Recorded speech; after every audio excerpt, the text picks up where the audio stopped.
Ако измериш разстоянието между тази жена и ето този мъж, това са много интересни статуи, но разстоянието между тях съвпада горе-долу 3 метра.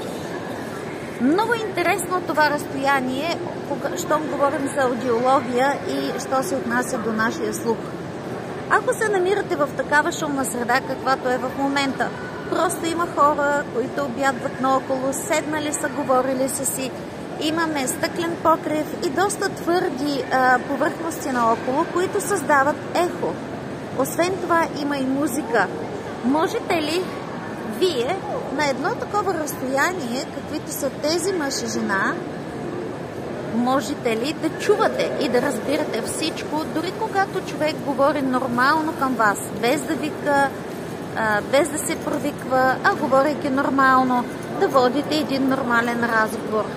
Ако ли не, моля ви, веднага се отбележете в коментара. Имам да ви казвам нещо много важно.